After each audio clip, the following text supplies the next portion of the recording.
Good morning and good afternoon. Welcome to another episode of Before Coffee.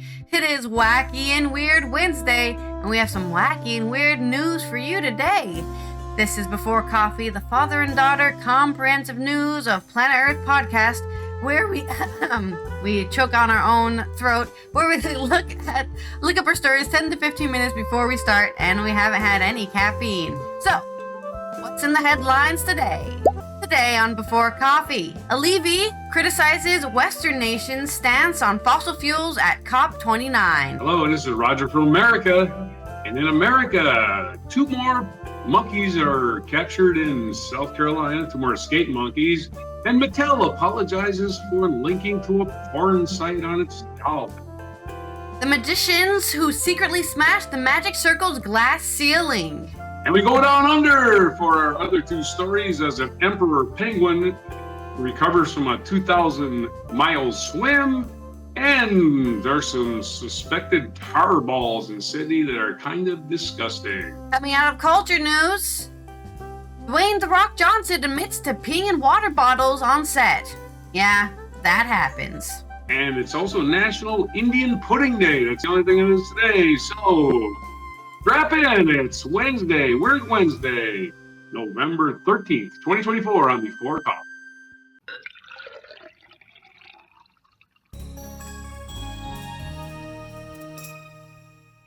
That's right. We have some weird stories today. And that's all we have, I guess. So let's get started with my first story coming from Azerbaijan. Now, as anybody who was here for Good Tuesday Newsday, we talked about the COP29 climate summit that is happening in Azerbaijan, but the president of the country who is hosting it doesn't like that they don't like fossil fuels. That's really weird. Why are you hosting an event that is pro-climate change and then criticizing climate change? Basically, things, right. I guess, or should I say, climate change, climate-saving measures, I guess is the word I would say. Azerbaijan, this is on Euronews by Georgia Orlandi with AP. Azerbaijan's President Ilham Aliyev opened the COP29 climate summit with a scathing critique of Western nations, accusing them of buying Azeri gas while at the same time criticizing the country's fossil fuel dependent economy. Delivering the first of 2 days of scheduled speeches by world leaders, Aliyev lashed out Western media. That's the weird part about this whole thing. You host the climate thing and then you go, you guys hate gas, but you use gas. You're calling them hypocritical since the United States is the world's biggest oil producer. It's not fair to call Azerbaijan a petrol state, Aliyev said, pointing out that the country accounts for less than 1% of the global oil and gas production.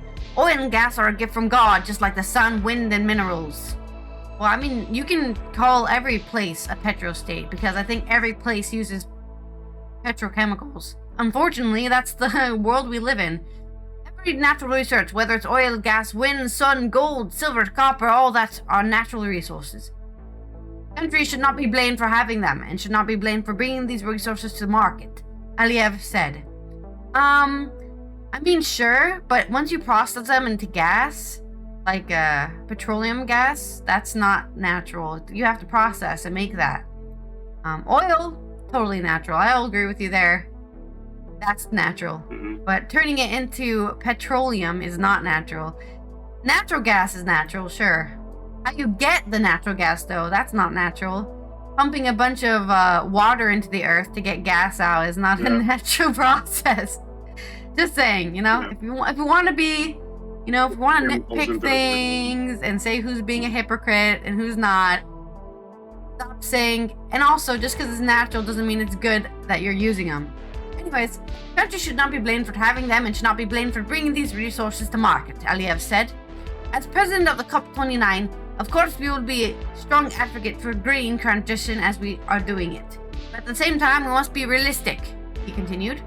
The Azeri president's speech sparked mixed reactions amongst COP29 attendees. King Bandati Sabir, communications leader at Global Shapers Dhaka Hub, acknowledged the president's point by highlighting the need for balance. No, Sorry, no, we don't need balance. We need to go straight in to stopping climate change before the planet explodes. We've had balance for the last, century. 2 centuries probably. We've had balance, okay? No more balance. Balance is over.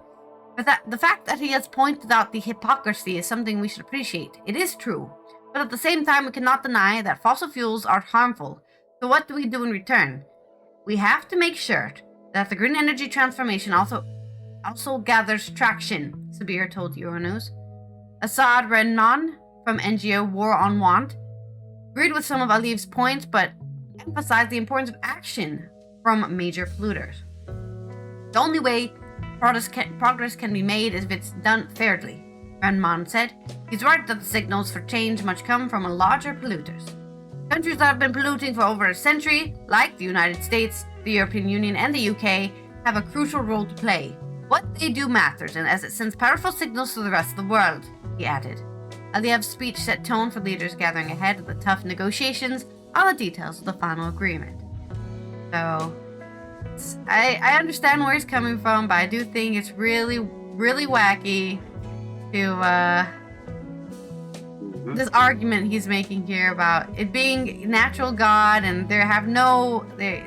it's not our fault we brought it to market and made a bunch of money off of it. It is your fault. You purposely did that. And I know this is a huge contention. I think even when I was in university, there was a huge contention about developing countries being allowed to do the stuff developed countries did to become developed, right? Like they said, the European Union, the UK, the United States, they poisoned the atmosphere for centuries to get where they are now with all the industry they have and the technological knowledge they have. But when countries like China or Azerbaijan or any other of these countries try to do the same thing, they get told, you can't do that, the climate needs to be saved. So, unfortunately, life isn't fair. Life isn't balanced. And I guess, first come, first serve, you weren't there. So, I guess you'll never be at the same power as the United States because you weren't there.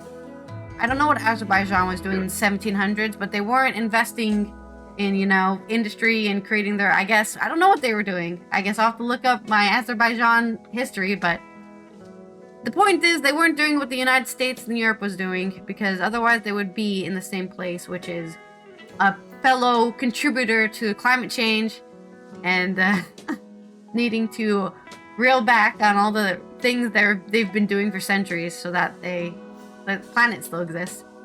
That's my wacky weird news from Azerbaijan. More COP29 information. Onto your stories. Okay, in the United States, we have in South Carolina an escaped monkey situation. This story is from AP News, although everybody has it. Yamasee, South Carolina. 2 more monkeys have been returned to the South Carolina compound that breeds the primates for medical research. Thursday, which they're torturing monkeys. Free the monkeys! Let's start to free the monkeys. Alpha Genesis officials told police, I guess that's the name of only 11 of the 43 rhesus macaques, that's a macaques, let's do it again. Only 11 of the 43 rhesus macaques that escaped last week now remain outside the Alpha Genesis facility in Yamasee, police said in a statement. Alpha Genesis officials told police that the 2 monkeys captured Tuesday were eating peanut butter and jelly sandwiches and appeared to be in good health. A group of monkeys remains outside the fence, closed the traps. A group of monkeys remains outside the fence, close to traps set up by the company. Oh, close to traps. Okay. That's why I'm reading that right. I'm pronouncing it. Close. I should say close instead of close. Anyway, a group of monkeys remains outside the fence, close to traps set up by the company in the woods around the compound. They can be heard cooing by the Alpha Genesis employees monitoring, he said. In all, 32 monkeys have been returned to the compound since their escape in 6 after employee didn't fully lock an enclosure. Alpha Genesis has said that efforts to recover all the monkeys will continue for as long as it takes. at its compound about 8 mile or 1.6 kilometers from downtown Yamasee and about 50 miles northeast of Savannah, Georgia. Monkeys are about the size of a cat. They were all females weighing about 7 pounds or 7 kilograms. Damn. Humans have been using monkeys for scientific research since the late 1800s. Scientists believe that rhesus macaques and humans split from a common ancestor about 25 million years ago and share about 93% of the same DNA. We should treat them better. Jesus. Anyway, the monkeys pose no risk to public health.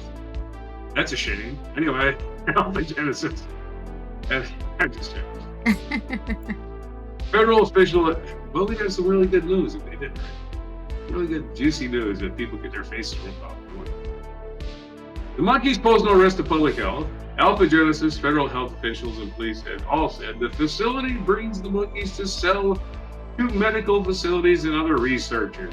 So this is an equal little thing they got going on. If people encounter the monkeys, they're advised to stay away from them, not to fly drones in the air. The company said that they are skittish and might run away from where they are. Well, telling people not to fly drones basically invites them to fly drones because of the opposite of what they're told. Morons. Yeah. Other U.S. news involving a company screwing big time. Porn site. This is from, let's do variety.com. Wicked doll package porn misprint drives traffic surge to porn site. Yeah, okay, that's what that porn site needed. A snafu, this is from Todd Spangler, variety.com. A snafu by Mattel, which is a toy company in the United States, accidentally printed the URL for a porn site on packaging for dolls based on Universal Pictures' Wicked movie, has yielded a bonanza of traffic for Wicked Pictures, the adult entertainment company that actually owns the web address. In the last 2 days, searchers for Wicked.com, the URL misprinted on the by Mattel, and the toy packages have surged to their highest level since the mid-2012, according to the Google Trends analytics tool. That has been driven by a media coverage of Mattel's mistake in listing that URL on the packaging for a special edition Wicked dolls, which are being sold at retailers including Target, Amazon, and Kohl's. The official website for Universal Pictures film, which stars Cynthia Erivo and Ariana Grande in the adaptation of the Tony-winning musical, is wickedmovie.com, which has seen similar spike in search activity over the past 2 days, according to trends. Wicked Pictures was formed with a film commitment to producing quality parody porn movies. Wow. Including X-rated titles riffing on Marvel's Black Widow and Captain Marvel. Website. The company says it's founded in Canoga Park, California on March 1st, 1993. Wicked Pictures showcases some of the top-rated female porn stars, such as Stormy Daniels, Jessica Drake, Julia M., Akira, and Blake Blossom. Blake Blossom, man. It's Captain Marvel starring Blake Blossom. Maybe we'll do a Thursday 13 on porn names for real movies. In a statement to Variety, Wicked Pictures said, "We are aware of the situation involving Mattel and use of Wicked.com website URL on their certain consumer goods packaging. We have no involvement in this matter and encourage you to contact Mattel directly for any further information. According to the privacy policy listed on Wicked.com, the site is owned and operated by Gamma Entertainment, Gamma Billing Inc., and Digigama BV. Gamma Entertainment referred inquiries to Wicked Pictures." In a statement provided to Variety on Sunday regarding the erroneous web address, Mattel said Mattel was made aware of a misprint on the packaging of Mattel Wicked collection dolls primarily sold in the U.S., which intended to direct consumers to an official wickedmovie.com landing page. "We deeply regret this unfortunate error and are taking immediate action to remedy it," said in corporate speak. The toy manufacturer also said, "Parents are advised that the misprint of the incorrect website is not appropriate for children." No. What is that man doing with that lady? What are they doing? They're playing with toys. Consumers who already have the product are advised to discard the product packaging or obscure the link and may contain Mattel customer service from. Here's what you do: buy the doll, don't touch it, put it away, and keep it. Fly for your grandchildren. Yeah. Never give it to them. Now, here's a toy I was going to give you when you were 5, but you didn't call the point. You would lug it over. Now you're 55, you can have it. There's stories, your weird stuff from the United States. Monkeys and porn, that's all we got here. Nothing else. Yeah. Well, at least you got something, I guess. All right. That's right. From that to a magician circle that was broken into by a woman. That's right, because, you know how it is. Men like to have their clubs and telling people you can't join because of your genitals. I don't know what that has to do with magic, but it has something to do with it, I think. Either way, this is the story of the wacky and weird world of magic circle glass ceilings. This is by, I'm not sure who this is by. Oh, Chas Newicki Burden on the week. Sophie Lloyd was expelled by all-male society after pretending to be a teenage boy. 3 decades on, they want her back. Magic Circle is trying to track down its first ever female member who duped her way into all-male magician society by disguising herself as a teenage boy named Raymond. I mean, if that's not magic, what isn't? Sophie Lloyd was expelled by the society in 1991. You heard that correctly, not 1891, 1991, for deliberate deception, which is hilarious because it's a circle of magic, which is all about deception. Anyways, that's what's wacky about. After revealing her ruse, but with attitudes changing in the old boys club of magic, the group now wants her back. Back in 1999, the Soviet Union collapsed. The World Wide Web pinged into existence, and the Magic Circle readied itself for the 21st century by finally admitting women into its ranks, said the Times. But immediately after voting to allow women to be members, the group expelled one who had lurked secretly in their midst for 2 years. Lloyd was admitted to the society in 1989, posing as a speckled teenage boy called Raymond with a particular knack for making a 5-pound note burst into flames and then reappear. An actor by profession, Lloyd had been coached for the deception by a magician called Jenny Winstanley, who originally hoped to join the Magic Circle herself, but thought Lloyd would stand a better chance of making the trick work. I guess Lloyd just looked more boyish than Jenny, so it's like, Sophie, you look kind of like a boy. You go try to join the Magic Circle. Winstanley's hunch was correct. Lloyd was not only hoodwinked the judging panel in her 20-minute entrance exam, she even went for a drink with the examiner without him noticing. What, that she was a woman? Let's be honest here, especially these days, right? You get all those transphobes who are saying, we can always tell, and then they start calling cis women trans. You're really a man! Actually, I've been a woman my whole life, but you can always tell, can't ya? Following the council meeting that they voted to allow women to join, Lloyd threw off her wig. I don't know why she was wearing a wig, just cut your hair short. Took her glasses off to reveal that she was in fact a 28-year-old woman called Sophie.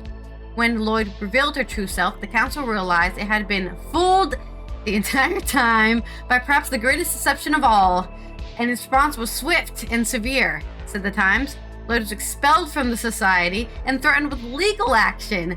The group's honorary secretary, Christopher Pratt, not the one that's currently an actor, this is a totally different Christopher Pratt, didn't see the funny side of it at all. And The Guardian at the time said, if you find this amusing, well, that's your prerogative. I think it's hilarious. The Magician's Circle was deceived. Their whole shtick. Completely and totally.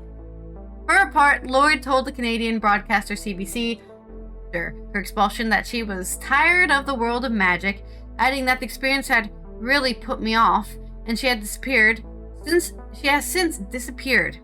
But the society hopes to welcome her back, said President Marvin Berglas. Laura London, the first female chair of Magic Circle, said the group is so desperate to right this wrong. I mean, she wasn't really a magician, though. She did it all for the joke, really. Right? It's like her friend Jenny was like, yo, we should get a woman into the magic circle. But I could never do it. Sophie, you look like a boy. You try. I don't think she was really into it, you know? Also, why can't they find her? They know her full name. Just look her up. Right. Although much has changed since the 1990s, magic is still a male-dominated sector, said The Guardian. Of the Magic Circle's 1,700 members, only 5% are women. And a hint of progress, the figure is higher in its Young Magicians Club for 10 to 18-year-olds. Yeah, it's because once you turn 18, women are told they have to go do something important, whereas men are...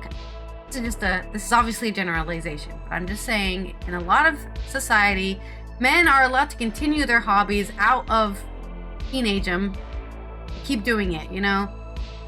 Women are told, nope, it's time to have kids, you're not allowed to have hobbies anymore, you need to get serious, you need to be an adult, blah, blah, blah. So I think that's also a reason why there's less women in the adult magic circle. Society tells them they're not allowed to have hobbies anymore. Sorry guys, I'd love to be in the club, but I can't attend the meetings anymore. I have 5 children, or whatever.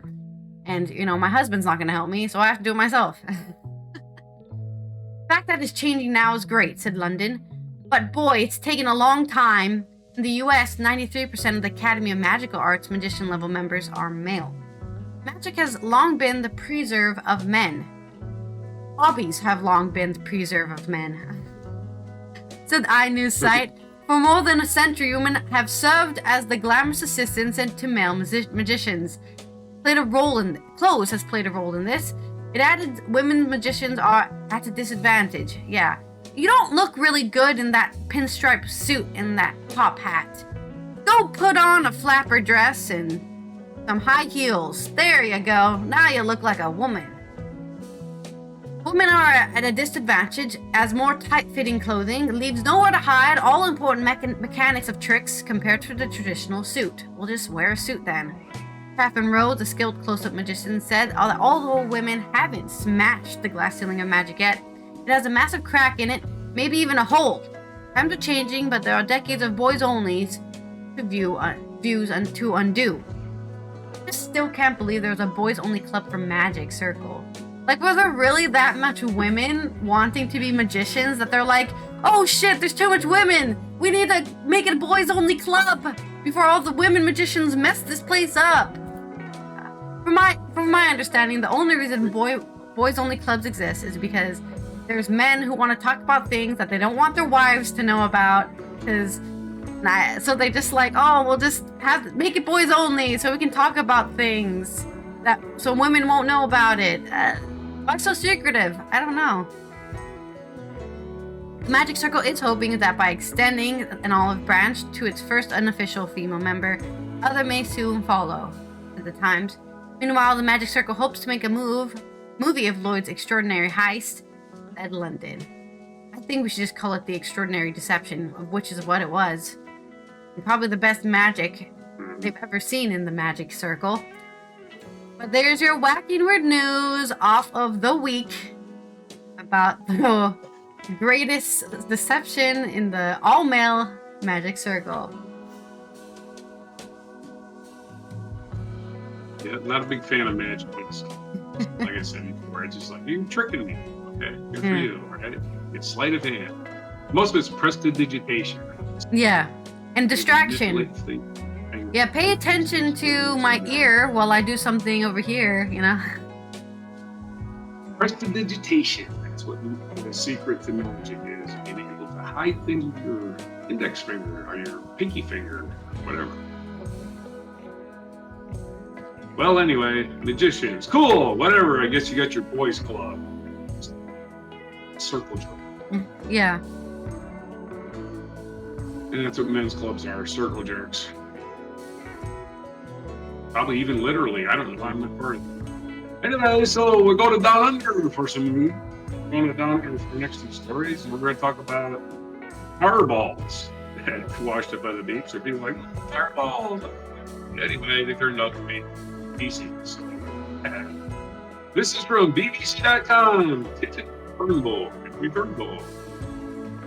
Now, reading a story from Tiffany Turnbull. That's a great name.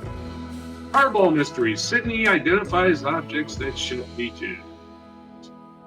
The black objects were first spotted by lifeguards at Coogee Beach, Coogee. 16th October. Coogee, Coogee. Australian scientists have solved a mystery which has gripped Sydney. What were those sticky, dark blobs which washed up on some of the city's famed beaches last month? Initially believed to be tar balls, they were in fact a disgusting combination of human feces, cooking oil, chemicals, and illicit drugs, researchers say. 8 beaches, including Bondi, were closed several days in a massive cleanup order after thousands of black deposits started appearing on October 16th. Testing by chemists has determined the balls were most likely a result of a sewage spill, though their exact origin remains unknown. Last month, authorities in New South Wales said they suspected the objects were a mixture of fatty acids, fuel oil, and chemicals found in cleaning and cosmetic products. But further testing found the materials is unlikely to have originated solely from oil spill or waste from a ship, as had been thought. Each ball was slightly different, but had a firm surface hardened partially by accumulating sand and minerals like calcium and a soft core. Inside was everything from cooking, soap scum molecules, to blood pressure medication, pesticides, hair, methamphetamine, and veterinary drugs. They smell absolutely disgusting. They smell worse than anything you've ever smelled. Lead investigator Associate Professor John Beeves said from the University of New South Wales. Professor William Alexander Donald said they resembled fat, oil, and grease blobs, often called the fat burns, which are commonly formed in sewage systems. Detecting this, along with recreational drugs and industrial chemicals, has pointed us to a sewage and other sources of urban effluent. Somebody's dumping their sewage directly into the ocean out there. Detecting this, along with recreational drugs and researchers said they had received confirmed reports of smaller but otherwise similar balls washing up over the past year. Sydney Water has reported there are no known issues with waste systems in the city. What else washed up on Australian beaches? That's her story. What else washed up on Australian beaches was a penguin. That's right.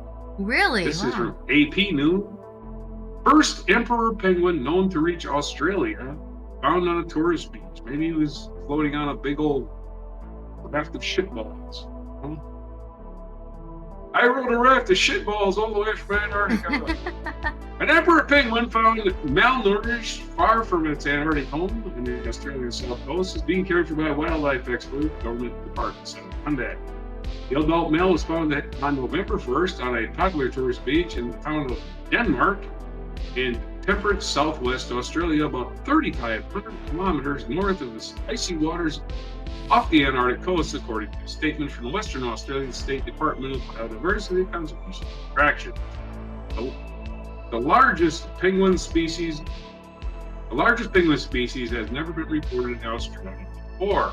University of Western Australia research fellow Belinda Canal said, though some had reached New Zealand, nearly all of which is further south than Western Australia. Canal said she had no idea why the penguin traveled to Denmark. Not Denmark the country, Denmark, Australia. There's a picture of a lonely penguin on the beach going, "Where's my friends?" Canal is advising seabird rehabilitator Carol Biddulph, who is caring for the penguins, spraying him with chilled water mist to help him cope with his alien climate. The penguin is 1 meter, 39 inches tall, and initially weighed 23 kilograms or 51 pounds. A healthy male can weigh more than 45 kilograms. The department said its efforts were focused on rehabilitating the penguin. As the penguin potentially returned to Antarctica, the department implied that options are still being worked through. Yeah, what if you return it to Antarctica and it swims back to Australia? Hey, I'd like it here. There's stories in Australia down under where turds on the beach and misguided penguins. Back to you. Turds on a beach. That happens way too often, but it is outside, so you can't. Can you be angry at it? Not really. It's outside. No, because somebody dumping sewage in the water. Yeah. You can be angry. It's a municipality violating law. All right. Well, It's speaking of definitely human turds. sewage from the city. Yeah, speaking of sewage, What's that? I guess. Dwayne "The Rock" Johnson admits to peeing in water bottles. Dedicated actor Dwayne "The Rock" Johnson, I guess didn't have time to go to the bathroom, so he just found a water bottle and hoped nobody else would drink out of it. This is from G. Jefferson on The Guardian. He's admitted he does sometimes urinate in water bottles during filming and is occasionally slightly late to set. In an interview with GQ magazine, the actor-producer responded to claims made by industry news site The Wrap about his on-set behavior during the filming of his latest movie, Christmas comedy Red One. I have said 1,000 times, hey, I'm here, come and ask me, and I'll tell you the truth. In the viral article from April, Johnson's alleged chronic lateness was partly blamed for driving up the budget of the $250 million action comedy, with insiders saying he showed up as much as 8 hours late during filming, forcing the filmmakers to shoot scenes around him. Also reported the star regularly peed in water bottles while making his movies. Johnson, who has previously admitted to using water bottles to save time during workouts, admitted to GQ the habit extends to his movie work. Yeah, that happens. Responding to reports of lateness, he said, yeah, that happens too, but not that amount, by the way. That was a bananas amount. That's crazy. Ridiculous. Yeah, 8 hours is a crazy. I think you would just get fired. You're 8 hours late to set? No way. Dude, I don't care who you are. Worst How fast do you expect a rock to move? Rocks don't actually You're move so very funny. All right, dad joke. I'm- Red One director Jake Kasdan backed up his star, telling GQ that Johnson, who played Santa's bodyguard in the film, never missed a day of work ever. He has a lot going on. He can be late sometimes, but such is Hollywood. That's the case with everybody. Honestly, I've made 3 big movies with him. I've never seen him be anything but great to every single person on set. Yeah, I have to say, as much as people might want to hate Dwayne Johnson for being very, very popular in Hollywood, you know, making a lot of money, being an actor, with all the things they could be envious of him for, he's definitely not a fake nice person, okay? You can tell, at least I can tell. I can tell when an actor is a fake nice person. You know, like James Corbin, he was a fake nice person. He acts nice to people he likes, who we can get stuff from, but he'll be an asshole to everybody else. If you're some waiter, he's gonna be an asshole to you. Not Dwayne "The Rock" Johnson. He is genuinely, I mean, come on. He's, like, not to be a stereotype, but he's a Pacific Islander. Like, those guys are not mean. You're not gonna see it's not a thing for them, okay? Anyways, stereotypes aside, Chris Evans, who co-stars in Red One, was also supportive. In terms of the guy that I saw, compared to some of the things I've seen on other movies with other actors who are not only not conscious of other people's time and efforts, but they're unpredictable. I found Dwayne to be, we all know exactly what he's gonna do when he's gonna do it. We know exactly what he's going to do and when he's going to do it. Evans told GQ that Johnson was sometimes late to set on mornings where he was working out. He comes in slightly later on certain mornings, but it's part of the plan. It's worked into the schedules and everyone knows it. So he shows up when he's scheduled to show up. It's like, guys, I work out. I mean, if you want me to look like this, I have to work out every day at 4 a.m., okay? So I might be late because I might get stuck in traffic, and he tells that to everyone, and everyone goes, oh, where's Dwayne? Well, you know, it's workout day. He's doing his legs right now, and looks like there's traffic on the, I don't know, 301, so he's not gonna be here. Okay, well, we'll slot it in later. Sorry, I have a dry throat. I need to drink some water after this story. Red One has received overwhelmingly negative reviews, so they try to blame Dwayne "The Rock" Johnson on that when I think it's just a shitty Christmas movie. And they're gonna get negative. Another shitty Christmas movie. Yay! There was late to set, and that's why this shitty Christmas movie is bad. No, it's bad because it's a shitty Christmas movie. With The Guardian's Peter Bradshaw giving it a 1 star and describing it as profoundly depressing and blandly sentimental. if you want to see a blandly sentimental Christmas movie, check out Red One in cinemas. It's out there now. Christmas movies tend to be, man. Blandly sentimental. Either Dwayne the Rock Johnson be the Santa Claus's bodyguard. And I don't know what the movie's about, but I'm sure it's very interesting. Some people who will just love it to pieces. But there's your weird and wacky story about, I guess, Dwayne admitting he pees in bottles, and the Hollywood tabloids trying to pin this one on him, like he controls the entire development of film by being late to set. And to this day in history. He was late. Yeah. Hey, leave The Rock alone. He's fine. Leave The Rock alone. Leave the nice celebrities alone. Bully the bean ones. That's what I say. It's bad enough he's Kid Rock's dad. He's got to deal with that. And we got to pick on him for being late. Truck drivers piss in bottles because they're on the road and going to get off. It's just nobody's picking on them. Yeah. Who drinks a bottle of piss anyway? You have to be insane. What is this? Beer in a water bottle? You try it. Well, to be fair, there are a lot of like workout drinks or pre-workout, which is basically just caffeine and sugar that are yellow. So I mean, and if you're really if you're well hydrated, your urine will not be that yellow. So, it could look like water. Unless you have a lot of vitamins. Which I'm sure Dwayne The Rock Johnson's pee is very yellow because he probably takes a lot of vitamins and all sorts of things. Not saying he uses steroids or anything, but I'm just saying there's no way he's just like not taking vitamins and all sorts of protein shakes and drinking coffee. Coffee really makes your urine smell, if we want to talk about urine smelling. Asparagus. Anyway, let's do this day in history. And November 13th today, the year 1002, English King Ethelred II launched an attack against Danish settlers of the St. Brice's Day Massacre. What a dirt massacre is that? It means there was one side wasn't even marked. 1770, George Grenville, the English politician whose policy of taxing the American colonies started a train of events leading to the American Revolution, died in London. So he died in 1770, didn't even get to see the American Revolution. He accidentally set in motion. 1850, Robert Louis Stevenson was born. The Scottish essayist, poet, and author of fiction and travel books, is best known for his novels Treasure Island, Kidnapped, The Strange Case of Dr. Jekyll and Mr. Hyde, and Master of Ballantrae. Anyway, he was born.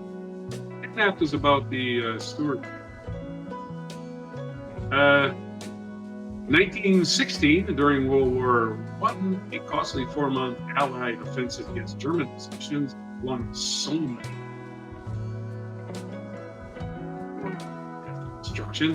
1918, Egyptian patriot Zaglon formed al-Masiri, which is Arabic for Egyptian delegation, a nationalist political party that was instrumental in gaining Egyptian independence from Britain. That was in 1918 as the British Empire.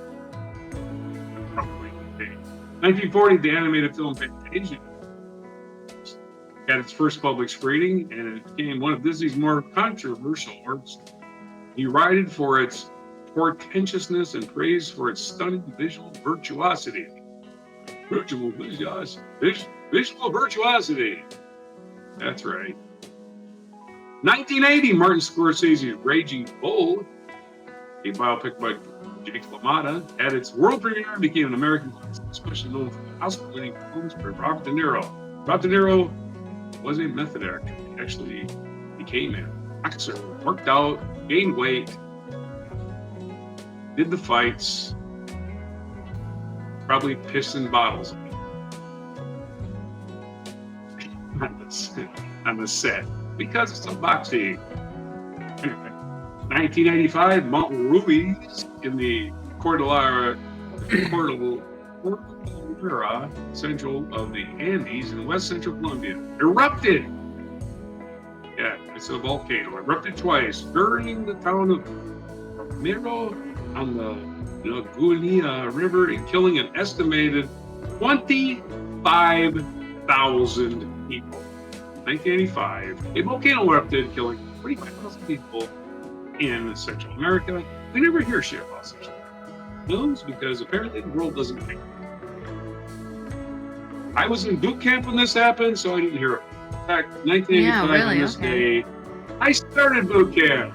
Really? On this day. So there's your on this day, 39 years ago, I started boot camp. That's right. Terrorist attacks in Paris on this day. What? In 2001 we go.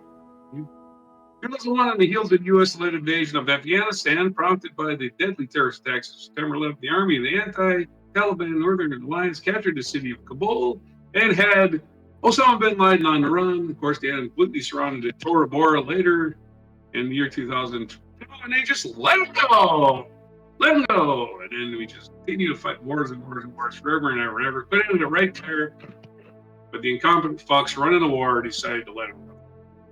Anyway, 2015 on this day, more terrorism. This is terrorist attacks on Paris. You may remember 9 years ago on this day, terrorists staged a coordinated attack in Paris against survivors of terrorists occurring in Bataclan Theater and concert hall. In all, at least 130 people killed and 350 were wounded. Terrorists suck. And we're on their side now that you killed. Oh yeah. No, we're not. We're not on your fucking side. You're still terrorists. You're still assholes. I don't care what your cause is. Featured biography, St. Augustine, Christian bishop and theologist, born November 13th in the year of 354. And he died at the age of 75. 38. We know about these church people. On their birthdays today, Edward III, King of England, born 1312. Robert Louis Stevenson, American. Whoopi Goldberg turns 70. Wait. Yeah, 69 today. We do 1955.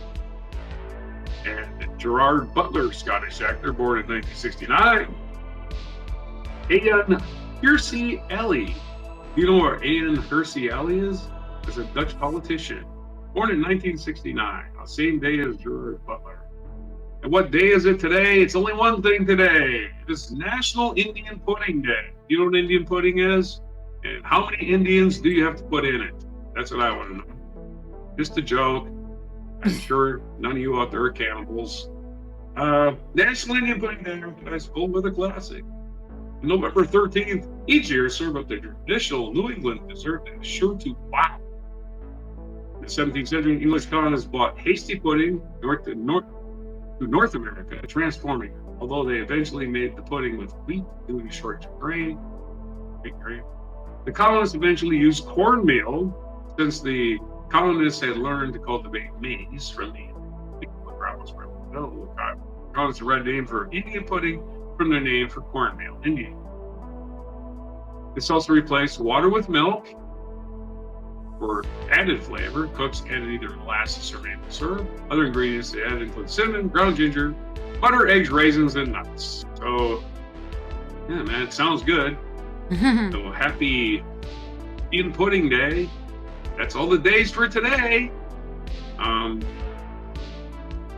It's so all your news, all your weird stuff, everything for Wednesday, November 13th, 2024. Yeah, before Indian Pudding.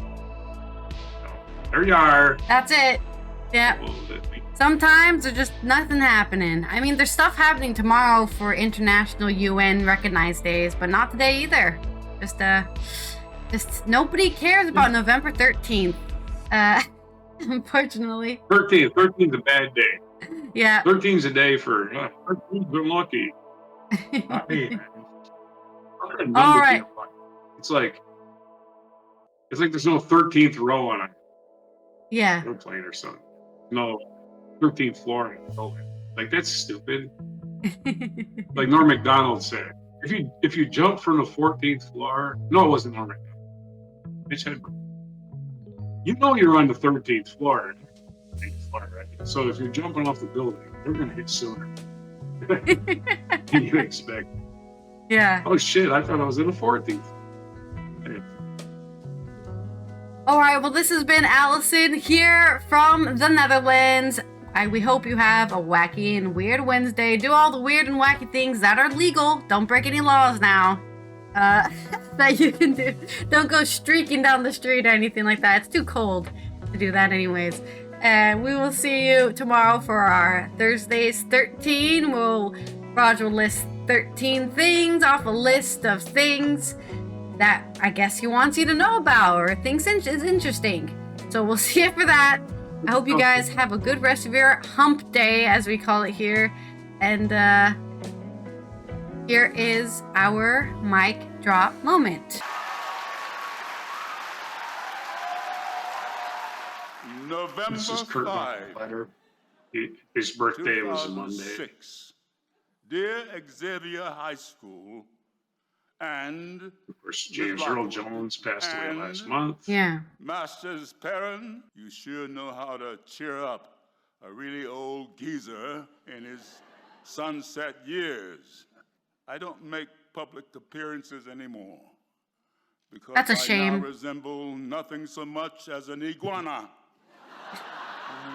He doesn't look like an What I iguana. had to say to you, moreover, will not take long. To wit, practice any art, music, singing, dancing, acting, drawing, painting, sculpting, poetry, fiction, essays, reportage, no matter how well or badly, not to get money and fame, but to experience becoming. Yes. Such a great Inside message. you, to make Find your out who the soul hell you are and what you want to do in life. Seriously, I mean starting. And right I don't mean now, like not a job, right? Not a job. are Just do. To be, and exist. do it for the rest of your lives. That's your goal in life, is to Draw find your own a art. That's my Yeah. theory. Funny or nice picture of Ms. Lockwood. Give it to her. Dance home after school. Sing in the shower and on and on. Make a face on your mashed potatoes. Hell yeah. Pretend you're Count Dracula. Here's an assignment for tonight. And I hope Ms. Lockwood will flunk you if you don't do it. Write a 6-line poem about anything, but rhymed. No fair tennis without a net. Make it as good as you possibly can, but don't tell anybody what you're doing. Oh yeah. Show it or recite it to anybody, not even Keep your it to yourself. girlfriend or parents or whatever, or Ms. Lockwood, okay? Tear it up into teeny weeny pieces and discard them into widely separated trash receptacles. You will find that you have already been gloriously rewarded for your poem. You Yep. have experienced The becoming, catharsis. learned a lot about what's inside you, and you have made your soul grow. God bless you all, Kurt Vonnegut. There you go. Just What a saying. Kurt Great. Vonnegut, Yeah. there's science fiction writers that really write. Yeah, hell yeah.